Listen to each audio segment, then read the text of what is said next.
Bem, pessoal, a partir de agora, mais um Melhores Top 100 Podcast. Aquele bate-papo descontraído sobre empreendedorismo e sucesso. E por falar em sucesso, o nosso convidado de hoje, que muito nos honra com a sua presença, é o Luciano de Sales Monteiro, que é o novo presidente da OAB, acabou de ser eleito com a sua diretoria, a sua vice, a Juliana Borges e toda a sua equipe.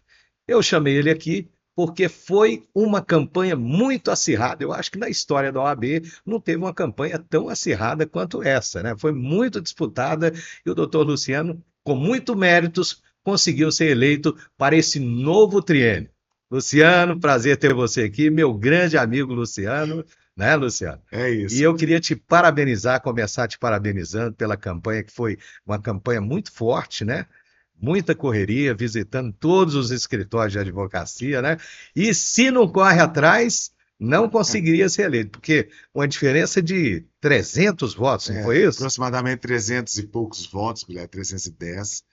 Uma alegria estar aqui no programa, ao seu público que te honra com essa audiência alta e um projeto, Vilela, que desde o dia que você me disse desse podcast, Top 100 Podcast. Você viu nascendo, né? Eu vi nascendo. Eu fiquei tão feliz, Vilela, porque isso prova a sua dinamicidade.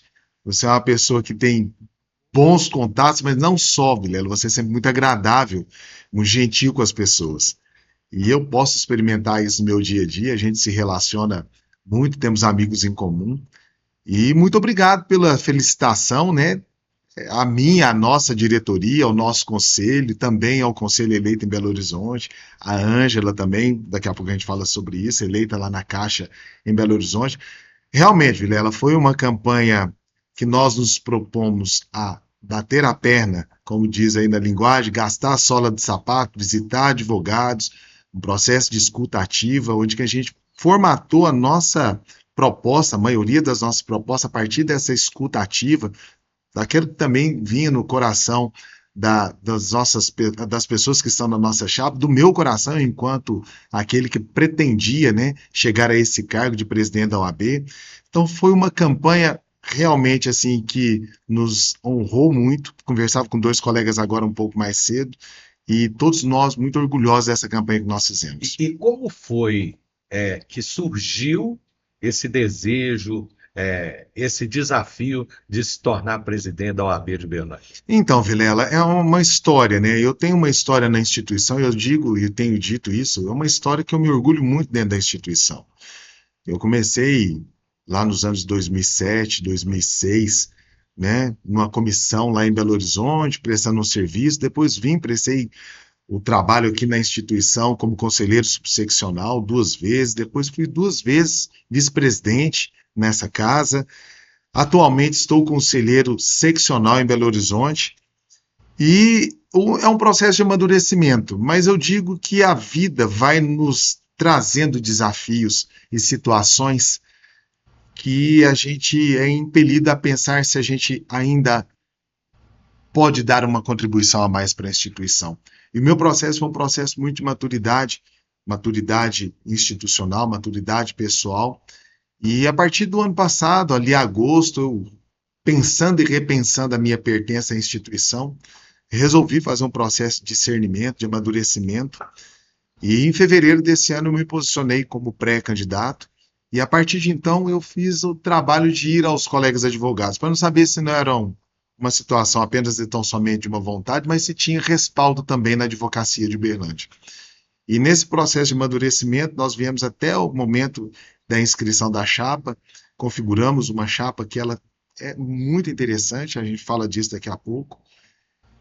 E foi um processo de maturidade mesmo de querer dar a minha contribuição, o meu melhor para a instituição, nesse papel de presidente da instituição. E qual foi a maior dificuldade que você enfrentou na campanha? Eu acho que a maior dificuldade, Vilela, foi de manter uma campanha propositiva o tempo inteiro. A gente falou de propostas sempre falando. Muita gente não tem noção o tanto de situações que o advogado passa no seu dia a dia, Claro.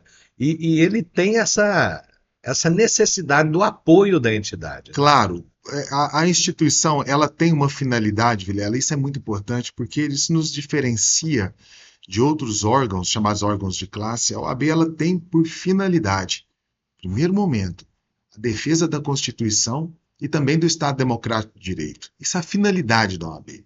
Então, por isso que nós somos instados sempre, né, a dizer, nos momentos de crise ou de alguma dificuldade a nível nacional, o que é a OAB, então, como é que a OAB se posiciona. Porque ela é verdadeiramente, por preceito legal, aquela que faz a defesa da Constituição e do Estado Democrático de Direito. E é importante dizer que num segundo momento, ou numa dimensão também, ela faz o papel de possibilitar o ingresso daqueles que querem na carreira jurídica como advogados e dar a proteção a esse advogado nas situações de enfrentamento às autoridades. A gente chama isso de prerrogativas. Prerrogativa é um direito que assiste ao advogado de exercer a sua profissão de forma livre perante a autoridade na defesa dos interesses do seu cliente. Então, o enfrentamento que o advogado faz, e você bem sabe disso, é muitas das vezes de defender a liberdade, o patrimônio, a vida do seu cliente. E ele faz isso diante de quem? Da autoridade constituída. Para isso, ele precisa exercer isso de forma livre. Para exercer isso de forma livre, ele se faz valer das prerrogativas que estão estatuídas no nosso Estatuto da Advocacia, Lei Federal 8.906 de 1994. A OAB, então, ela, como um suporte, ela possibilita e capacita o advogado a fazer a defesa das suas prerrogativas e, quando violadas, faz a defesa perante a autoridade e perante toda a sociedade. Então, são muitas as dimensões de atuação da OAB respaldando a advocacia, mas também capacitando a advocacia, porque nós temos os cursos de capacitação, nós temos também as nossas situações de discussão de temas internos nas nossas comissões temáticas, nós temos o papel da advocacia também perante a sociedade, porque nós participamos de conselhos municipais, nós damos a nossa contribuição no desenvolvimento da sociedade. E nós temos também, Vilela, o desenvolvimento da advocacia a partir do seu papel social, que muitas das vezes é onde que os meios de comunicação buscam importantíssimo, né? Buscam o respaldo da OAB a partir das suas comissões e das pessoas que participam, dos advogados que estão ali dentro da instituição, e não só dentro da instituição, que estão vinculados e inscritos na OAB, para poder esclarecer várias situações da sociedade. E é uma entidade que ela acaba tendo um poder político, inclusive, né? Porque ela lida com todos os segmentos da sociedade. Eu costumo dizer que o advogado é como se fosse um médico. Por quê? Tem as especialidades, como na medicina. Você tem um otorrino, você tem um cardiologista, né? Você tem um dermatologista. E na advocacia, você tem o criminal, né? Você tem diversos tipos de advocacia, né? E a cada dia, uma advocacia mais nichada, mais especializada, porque na dinâmica da vida o direito vai se tornando dinâmico também. Também. Então, acompanha, né? Acompanha, porque nada mais é do que um reflexo do que aquilo da sociedade. Exatamente. Então, 2 pontos que você toca são importantes. A OAB realmente tem um papel de participação na vida pública da sociedade. A OAB não está longe e afastada de todas as situações que afetam a sociedade. Por isso que nós temos as comissões temáticas que tratam de assuntos que são muito delicados, muito pertencentes a esse dia a dia da sociedade. Meio ambiente, questão urbanística, questão de trânsito, em relação à questão do combate à violência, em relação à questão de combate às drogas, em relação à própria questão da dinâmica da sociedade, enquanto discussões que nós temos de plano diretor da sociedade, a OAB participa a partir das discussões. E interessante, Vilela, é que a cada dia, né, eu nessas andanças agora, desses meses agora, eu me deparei assim com uma situação tão diversa da advocacia, né, tão nichada. Então, por exemplo, você tem hoje, dentro do direito do consumidor, você tem o direito do consumidor, quem trabalha com o direito bancário, quem atua em relação à questão das relações do plano de saúde, você tem quem atua em relação à questão de compras online. Então, não é mais só apenas, então, somente São direito do consumidor. Coisas novas, né? Coisas novas que a advocacia tem que assimilar tudo isso aí, né? Então, um direito do consumidor vira um direito do consumidor vinculado às questões bancárias. Então, a dinâmica e esse alargamento das competências, né, da advocacia é algo que me deixou muito surpreendido. Até, por exemplo, você sabia que nós temos um direito da moda, Vilela. Direito? Da moda. O que é isso? O que é o direito da moda? Nós temos todo um ecossistema vinculado à moda. Então, por exemplo, aos estilistas, aqui em Uberlândia nós temos grandes estilistas. Temos grandes aqui. Tem. Mas tem todo um ecossistema jurídico por trás. Você está falando de marcas e patentes, você está falando das questões tributárias, das relações trabalhistas, das relações contratuais, tudo vinculado no ambiente da moda. Da proteção intelectual. Da proteção intelectual. Olha o ecossistema que se forma dentro de um nicho de mercado que é a moda, e Uberlândia é um grande polo da moda. Sim. E aqui em Uberlândia nós temos uma comissão que trata disso. E quando você destrincha, você vê todas as situações do direito passando e perpassando por esse ecossistema. A própria internet até hoje ainda está sendo regulamentada, né? Tem muita coisa que ainda está assim, os próprios juízes não sabem o que fazer. Por exemplo, nós temos uma lei recentíssima que é a Lei Geral de Proteção de Dados. Olha aí. Uma lei, nós temos agora a discussão... Que são os dados das pessoas. Exatamente, né? Os dados sensíveis das pessoas. Então, como que se protege? Quais são as implicâncias? Quais são os dados sensíveis?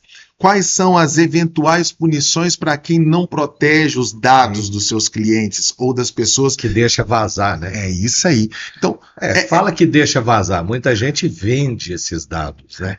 E aí você tem uma prática no mercado, tem muito isso. E aí você tem toda uma situação da própria legislação que pune e multa quem faz esse tipo de situação. Ou até mesmo de forma intencional, ou até por descuido, viu, Vilela? A situação não é só mais a questão da intenção. Às vezes não é nem na maldade. Não né? Mas não se precaviu. Não se precaviu, é isso. Então, assim, nós temos uma situação envolvendo a advocacia e nós vamos precisar, nesses 3 anos, e aí é essa a nossa intenção, fazer com que a advocacia ela seja conhecida em todas essas suas dinâmicas, porque, a bem da verdade, nós temos grandes áreas concentradas. Trabalhista, civil e criminal. Por vezes, essa alta concentração de advogados nessas áreas acaba criando e dando a ideia de que tem muito advogado no mercado. Exato. Só que se você destrincha as áreas do direito e permite com que as pessoas tenham esse acesso, até mesmo para se capacitar em áreas onde a advocacia, por vezes, não tem profissionais, você cria uma situação nova para aqueles advogados que estão ingressando ou daqueles que já estão no mercado. Tem um segmento novo na advocacia agora, não é tão novo, mas é novo. Com relação à holding familiar. Tem muito advogado se especializando nessa área, fazendo cursos, né, buscando conhecimento, porque não é a coisa tão antiga, é mais nova, né? E realmente é um segmento que está tendo muita procura, né? Muita. E eu quero dizer que aqui é importante porque nós estamos numa reforma tributária, finalizando o processo de votação e de implementação dessa reforma tributária, e que trará uma oportunidade de negócio importantíssima, seja para quem quer inserir no mercado do direito tributário, seja para aqueles que agora também querem se especializar nas holdings familiares, nas holdings patrimoniais. Vai começar do zero, porque você vai ter uma legislação tributária começando do zero. Então, o bonito, Vilela, da dinâmica do direito, da dinâmica da advocacia, é esse reinventar a todo tempo, né? E eu conversava muito com esses que estão na mesma faixa, mesmo tempo de advocacia que eu, e dizia para eles, as oportunidades estão todas aí. Por vezes, vai ter que tirar a gente de uma zona de conforto. Sim. Porque, bem, na verdade, você chega ali nos seus 20, 25 anos, você imagina, né? Agora a vida já sorriu para mim. É que você tem que atualizar diariamente, né? Há uma situação de uma frase que eu gosto muito, até de um veterano advogado aqui, um baluarte aqui da advocacia de Uberlândia, que ele diz que quanto menos estudo o advogado tem, menos advogado ele é. E isso é importante, a atualização rotineira, cotidiana, de saber, mesmo que seja dentro da sua área de atuação, daquilo que se passa, é fundamental. É fundamental. E eu queria que você falasse um pouquinho para a gente dos projetos que eu imagino que o pessoal que votou em você, os advogados que votou na sua chapa, a OAB no caminho certo, eles têm vários pedidos, né? E eu acredito que você tem um plano de gestão para esse triênio aí. Vamos entrar nessa linha agora, vamos falar Claro. a respeito dos planos da chapa vencedora para esse triênio, 2025-2027. 4 grandes pilares: prerrogativas, inclusão e humanização da nossa forma de atuar e da nossa gestão, valorização e honorários, inovação e empreendedorismo. Por que a gente começa com a questão das prerrogativas? Porque a prerrogativa é um sistema. Então, o advogado é o primeiro defensor da sua prerrogativa no dia a dia, nos embates que ele tem, e principalmente na sua atuação. O sistema de prerrogativas, de defesa de prerrogativas, ele é acionado quando esse advogado ele tem a sua violação da prerrogativa acontecendo. Pois bem, o sistema de prerrogativas que vai ser implementado dentro da nossa gestão começa com essa sintonia com o sistema de prerrogativas em Belo Horizonte. Então, o sistema de Belo Horizonte, já com uma estruturação, com um procurador de prerrogativas e toda uma estrutura de escola de prerrogativas, de procurador de prerrogativas que vai estar aqui para poder atender o advogado, ele vem para uma estrutura de ter uma diretoria de prerrogativas aqui na subseção em Uberlândia, de termos o presidente da comissão de prerrogativas, de termos consultores de prerrogativas e os delegados de prerrogativas. Toda essa estrutura existente para que, no momento em que a violação da prerrogativa aconteça e o advogado acione, ela possa dar esse respaldo para a advocacia. Um ponto importante é a gente ter aqui também uma escola de prerrogativas regionalizada. Isso vai fazer com que essa preparação e principalmente a identificação, por vezes, às vezes sutil, às vezes de forma assintosa, da violação da prerrogativa, ela possa ser de conhecimento, principalmente do jovem advogado. Porque o jovem advogado, que ainda muitas vezes é conhecido nos meios forenses, vai lá fazer uma audiência, ele vai imbuído daquilo que o advogado tem de sobra, coragem. E por vezes, nessa coragem, ele enfrenta a autoridade na defesa do seu cliente. Como disse, o primeiro defensor da prerrogativa é ele. Mas uma vez que essa violação da prerrogativa aconteça, ele pode acionar toda a estrutura a partir do delegado e da estrutura que existir para que ele possa. E aí o canal tem que ser eficiente. Então a gente quer criar canais eficientes de acionamento das prerrogativas. Então esse é um ponto importante, Vilela, e é um ponto que a gente traz como fundamental para a atuação do advogado no dia a dia. Outra situação, até que eu comentava com você aqui antes, é em relação à questão da humanização das nossas relações. Nós temos um ambiente dentro da OAB de termos uma comunidade jurídica de pertencimento.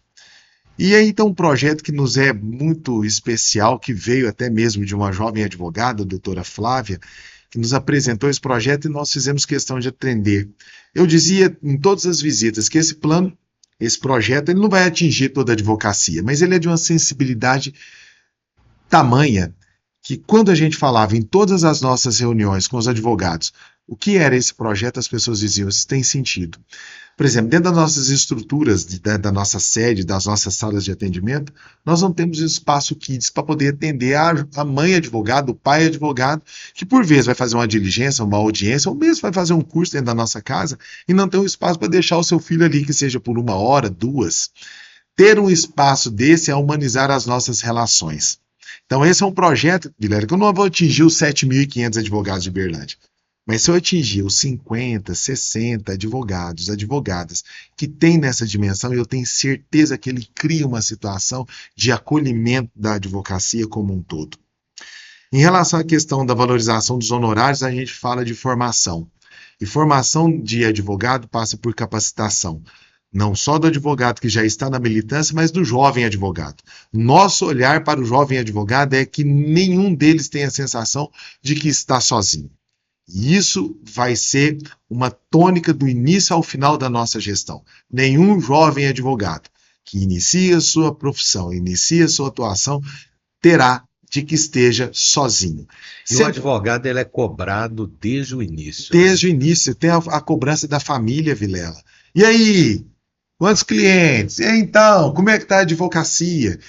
E tem uma diferença, e tem um lapso. E até ter uma carteira de clientes. E tem um lapso entre aquilo que você aprende na faculdade, que é o teórico, para aquilo que é o da prática. A prática é o dia a dia, né? Então, nós vamos ter workshops, seminários, cursos práticos, nós vamos ter um sistema de mentorias. Isso para mim é caro, de mentorias em grupo, tratando de situações do dia a dia da jovem advocacia, com advogados experientes. Nós teremos também, Guilherme, um projeto muito bacana, que eu já tenho parceiros já para poder fazer isso, que é de visitas de jovens advogados em escritórios médios, pequenos, grandes escritórios, para entender a dinâmica do que é um escritório, como é que funciona, o que é um controle processual, o que é um controle das ações do escritório, o que é um controle financeiro, o que é uma estruturação, como é que começa, quais são as carreiras, e inclusive, se esse jovem advogado quiser, inclusive, ser advogado de uma empresa, ir para a carreira da advocacia corporativa. E inovação e empreendedorismo, Guilherme, porque hoje não conseguimos viver sem isso que nós estamos fazendo aqui, que é ir para as redes sociais, nos posicionar como profissionais dentro das redes. Nós precisamos fazer isso respeitando a ética que a OAB prega e pede para que a advocacia faça dentro da sua dinâmica de se apresentar dentro das redes sociais. Então, para isso, nós teremos tanto a possibilidade de orientação, quanto de criar essas possibilidades para que o advogado esteja posicionado dentro das redes sociais. Inclusive, você falou aqui fora do ar com a gente, até mesmo para esse jovem advogado aí, vocês têm tipo um coworking, né? Hoje nós temos uma situação do escritório compartilhado. E que daqui 6 meses, 1 ano, nós vamos estar numa outra estrutura maior ali na rua São Paulo, logo acima ali do prédio do Ministério Público. Certamente a gente vai dobrar o tamanho do espaço que existe hoje ali na Espírito Santo 120. A gente vai mudar, vai continuar com a estrutura do espaço compartilhado, escritório compartilhado. Mas nós temos um projeto que é de criar um coworking. Ele, de uma forma totalmente desvinculada de logomarcas da instituição, mas um coworking com salas de reunião, com salas de atendimento, num ambiente que possa dar a esse advogado a tranquilidade do atendimento com o seu cliente, com preços que sejam muito melhores do que o preço do mercado. Porque tem muito advogado que não tem um escritório, né? O escritório é aquele home office, né? Exato. Depois da pandemia, nós tivemos uma alteração, uma mudança muito grande em relação à questão das relações de trabalho, e você bem sabe disso. Inclusive audiências online, né? Que você pode fazer da sua casa mesmo. Em qualquer lugar do Brasil. Então, nós vivemos no período da pandemia uma aceleração em relação à questão da inserção da advocacia nesse mundo digital, nesse mundo novo da dinâmica das audiências. Eu imagino, doutor Luciano, que o advogado hoje ele se sente mais livre, né? Antigamente você ficava muito preso naquele esquema de sair do escritório, ir para audiência no fórum, né? Ficar lá tantas horas, muitas vezes até sem alimentação e tal, sem horário para voltar, porque começa uma audiência ali, você só sabe a hora que vai começar. Exato. Mas a hora que vai terminar ninguém sabe, né? Ô Vilela, eu tive conhecimento nesse período agora de campanha, de bater a perna, né? De ir aos escritórios, de colegas que estão fazendo especializações em outros países e continuam movimentando os seus processos aqui no Brasil. Olha só. E isso aconteceu de uma forma muito mais acelerada depois agora da pandemia. E muitos colegas que tinham estruturas montadas, escritórios alugados, ou compartilhando escritórios com outros espaços, com outros advogados, deixaram essas estruturas e atendem nas suas casas, utilizando o espaço do escritório compartilhado ou no outro coworking qualquer aqui da cidade. Possibilitar que esses advogados tenham uma situação de um ambiente que ele possa receber para uma reunião de 2, 3, 10 pessoas num coworking que a gente imagina e planeja que possa atender, vai fazer também que naquele espaço que seja destinado à advocacia, tenhamos também uma relação profissional que possa gerar relacionamento, parcerias, uma convivência de advogados, um espaço profissional que ele possa Isso é interessante, a convivência com os seus pares, né? Porque a gente aprende muito no relacionamento, Sim, no contato sim. com o outro. Então, são situações, Essa Vilela, troca de experiência, né? são situações que estão no nosso plano de gestão e que são planos execuíveis e que nós queremos muito executar nesses próximos 3 anos. Temos a ideia e temos a convicção de que são 3 anos de muito trabalho, mas o qual eu estou muito empenhado, né? Muito motivado e entusiasmado, talvez seja a melhor palavra. Mas isso é muito importante, né? Porque quem votou na sua chapa está querendo novidade, está querendo que aquela coisa que ele sempre pediu para a OAB, dessa vez aconteça, né? E eu acho que pela força, porque vocês também foram vitoriosos em Belo Horizonte, Isso, né? E é bom falar isso também, isso. porque teve a eleição da OAB Minas Gerais Teve. e a chapa que vocês apoiaram foi a que venceu, né? Do Chalfun? Chalfun. Gustavo Chalfun. Gustavo Chalfun. E temos também a nossa querida doutora Ângela Botelho, né? Indo para a Caixa de Assistência. Caixa de E é Assistência. importante, Vilela, falar sobre isso, porque a composição da nossa chapa, refletindo tanto aqui quanto em Belo Horizonte, leva em consideração essa oxigenação que se fala da instituição.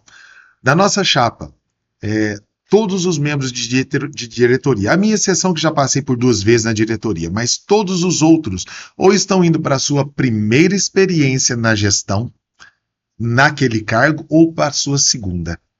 E isso reflete no nosso conselho subseccional e também no conselho lá em Belo Horizonte. Então é importante fazer esse registro, porque aquilo que é necessário, que é trazer pessoas com ideias novas, com motivações novas, com situações novas, inclusive de trabalho. Nós temos advogado público, nós temos advogado corporativo, nós temos advogado que tem escritório, de grandes bancas de escritório, advogado que advoga sozinho, tem gente que advoga em home office. Nós temos toda essa dinâmica dentro da formação da nossa chapa. E essa sintonia em relação à eleição de Belo Horizonte nos favorece por quê? Porque o presidente Chalfun já recebeu o nosso plano de gestão. Eu fiz questão de entregar para ele, no dia que ele veio aqui, no dia 13 de novembro, eu falei para ele, presidente, está aqui o nosso plano de gestão, são os sonhos que nós temos para a advocacia de Uberlândia. Entregamos uma cópia disso para ele, uma para a Ângela e o outro para o presidente Sérgio Leonardo, que está indo para o Conselho Federal. São planos sonhados para a advocacia de Uberlândia e que nós queremos muito realizar. Essa sintonia com Belo Horizonte fará com que esses planos possam ser não só aqui apresentados à advocacia, mas eles possam ser executados nos próximos 3 anos, Vidal. Doutor Luciano, eu tenho uma curiosidade, assim, qual que é a maior reivindicação do advogado em Uberlândia? A maior reivindicação da advocacia em Uberlândia é que ele, na sua execução, no seu trabalho, na sua atuação, ele possa ser respeitado. Ele possa ser respeitado, porque a sociedade o enxerga como sendo aquele pacificador social, que o cliente possa enxergar ele como sendo aquele que cuidará da sua liberdade, do seu patrimônio, da sua vida, das suas relações de parentesco e sociais. É o olhar da sociedade que nos reconhece como sendo aqueles, Vilela, que movimentamos a economia da cidade. E é importante dizer isso para você. A advocacia, a partir de qualquer trabalho de advogado que gere uma situação de recebimento de alvarás ou de qualquer tipo de benefício, inclusive o previdenciário, a partir de um trabalho de um advogado, é o trabalho da advocacia, fazendo com que a nossa economia possa ser também gerida, gestada e movimentada. Olha só o exemplo. Alguém que recebe um benefício previdenciário, um só que seja, e não estou falando dos advogados previdenciaristas de Uberlândia, que são excelentes na sua dinâmica e têm a sua prática da advocacia beneficiando várias pessoas. Vou falar de um benefício só, um restabelecimento de benefício previdenciário. Essa pessoa, ela volta a ter renda mensal. Dessa renda mensal, ele pode pegar 30% e fazer um empréstimo consignado e resolver a situação pessoal ou de algum ente familiar ou uma reforma dentro da casa. Se ele fizer a reforma dentro da casa, ele gera economia gera renda para a economia no setor de material de construção e de pagamento de algum... E sem falar que está resolvendo a vida da pessoa também. Ele tem valores a receber que são retroativos, e isso pode se tornar um RPV ou então um precatório. Isso daqui a pouco entra na economia, estou falando de um benefício só. Quantos benefícios são concedidos por atuação da advocacia dentro da cidade de Uberlândia? É muita coisa. E isso é uma atuação que gera benefício para a sociedade. Sim, sim. Nós temos os pacificadores sociais, que são todos advogados criminalistas que atuam, seja nas delegacias, no presídio ou então na penitenciária. Quantos atendimentos são feitos, levando o atendimento jurídico e a assistência jurídica para esses que estão encarcerados ou indivíduos privados de liberdade? O Uberlândia tem mais de 8.000 advogados, né? 7.500, e a gente, certamente, o ano que vem, a gente alcança essa cifra de 8.000. Nós temos os pacificadores sociais em relação à questão de divórcio, ação de alimentos, em relação à questão de guarda. Vilela, nós somos os pacificadores sociais escolhidos e tratados e ditos e devidamente trazidos dentro do contexto da Constituição da República Federativa do Brasil, que diz que nós somos indispensáveis à administração da justiça, como está lá no artigo 133. A advocacia ela é essencial para o exercício da cidadania, porque aonde que há uma violação de direito, a advocacia se faz presente para poder proteger aquele indivíduo. Realmente, o assunto é tão extenso, né, que meia hora de podcast é pouco para tanto assunto. Vou voltar.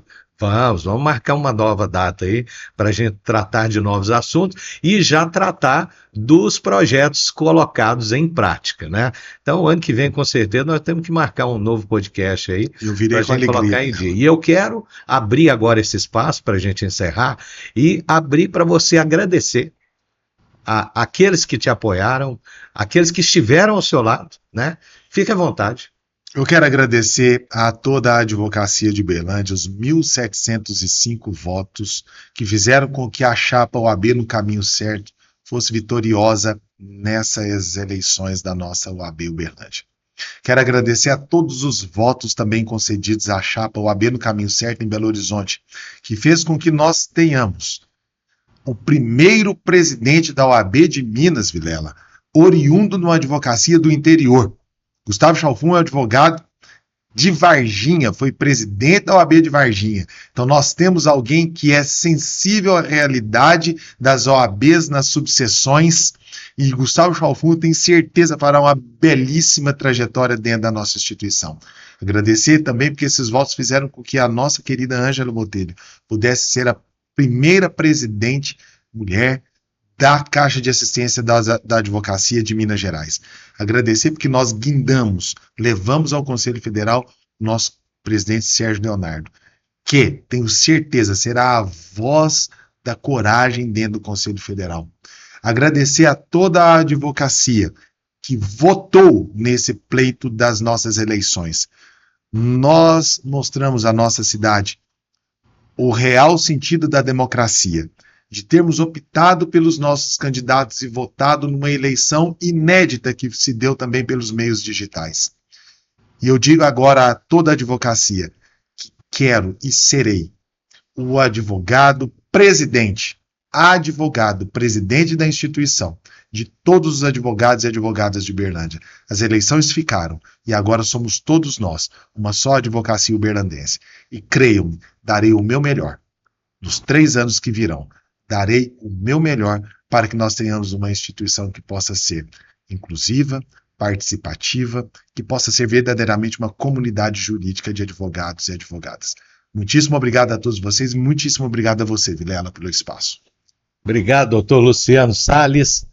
Que você tenha uma gestão maravilhosa nesse triênio aí, 2025-2027, à frente da 13ª subseção de Uberlândia, a nossa querida OAB, tá?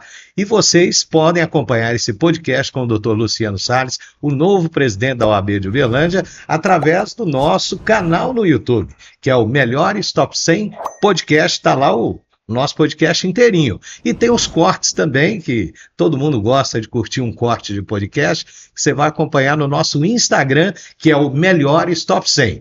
Curta, compartilhe, passe a nos seguir, acione o sininho para você receber todas as informações. E até o próximo Melhores Top 100 Podcast.